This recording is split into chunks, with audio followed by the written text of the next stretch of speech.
Salut à tous, vous êtes sur AsosWorld et c'est Biz. Le sujet du jour est les pervers narcissiques. Est-ce que ce trouble existe vraiment ou est-ce que c'est une expression fourre-tout dans laquelle on va caser tous nos ex qui n'ont pas été très gentleman, on va dire ? Voici la définition que j'ai trouvée sur le net. Un pervers narcissique ou une personne atteinte d'un trouble de la personnalité narcissique est une personne qui a une image dévalorisante d'elle-même et qui se valorise en rabaissant les autres. Les hommes sont plus souvent touchés que les femmes par la perversion narcissique. Cette personne se donne l'apparence d'un être supérieur aux autres et ressent un besoin exacerbé de se faire admirer. Elle manipule les proches de son entourage et ne ressent aucune culpabilité lorsqu'elle blesse les autres. Le pervers narcissique peut être un conjoint, un ami, un collègue ou même un membre de sa famille avec qui on entretient un lien étroit. Voilà. Non mais il me semblait important de rappeler cette définition parce que ce soit sur les réseaux ou sur les nombreux storytime sur YouTube, tous les ex du sexe masculin sont qualifiés de pervers narcissiques maintenant. Il a trompé, pervers narcissique. il a menti, Pervers narcissique. il a volé, Pervers narcissique. il ne m'aime plus, Pervers narcissique. A, Pervers narcissique. Pervers narcissique. Pervers narcissique. Ah, on n'en peut plus quoi. Personnellement, je trouve que l'utilisation abusive de ce trouble dessert la cause de ceux qui en sont vraiment victimes, au point limite de banaliser ce trouble. Un pervers narcissique n'est pas forcément violent, en tout cas pas physiquement, il va pas forcément porter des coups à sa conjointe. Il peut la maltraiter, mais moralement, la rabaisser, la faire se sentir comme une moins que rien.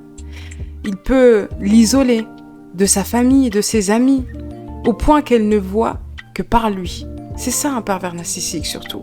Bien sûr, il y a d'autres défauts qui vont se rajouter à ce trouble.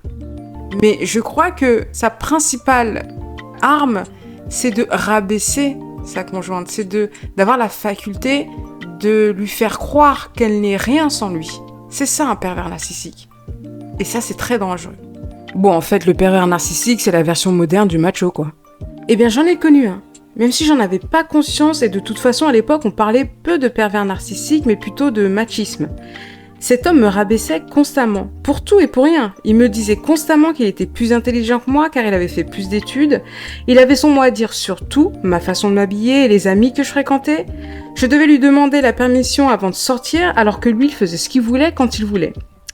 Comme il se comportait de cette manière avec tout le monde et même au boulot, il a fini par perdre son travail. Du coup, j'assumais tout, les tâches à la maison, à la partie financière.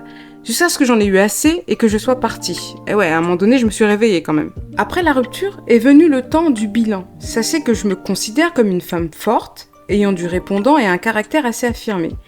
Et je me demande encore aujourd'hui, après des années, comment j'ai pu me laisser faire ?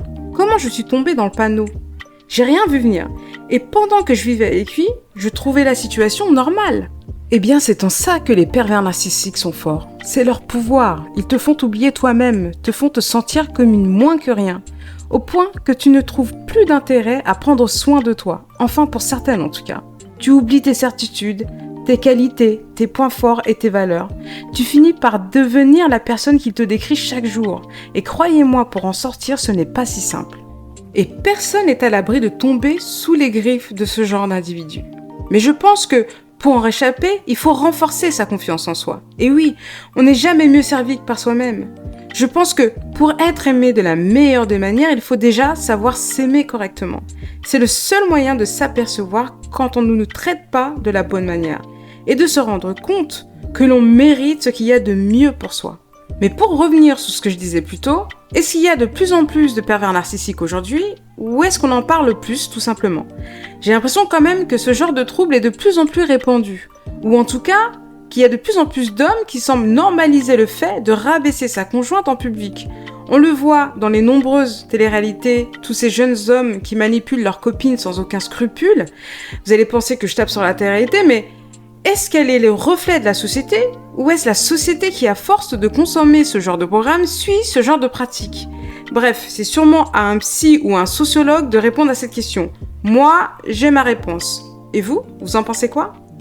Prenez le cas d'Ilona et Julien qui a fait beaucoup de bruit. Je ne vais pas vous refaire l'histoire, ça a fait couler beaucoup d'encre. Alors si vous ne connaissez pas le sujet, je vous invite à checker sur YouTube.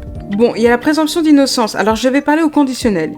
Mais Julien aurait tout au long de leur relation rabaissé Ilona et elle, pourtant réputée pour être une femme du Sud ayant un caractère bien trempé, aurait subi tout au long de ces années sans jamais rien laisser transparaître jusqu'à ce qu'elle craque. Et ce n'est pas la seule dans la télé-réalité ou dans le quotidien de femmes anonymes. Sans faire de généralité, je crois quand même que nous les femmes, on a tendance à subir pour que ça fonctionne. On dit rien, on croit assumer et faire des concessions, mais au final, tout ce qu'on fait, c'est laisser ce type d'homme continuer ainsi en toute impunité.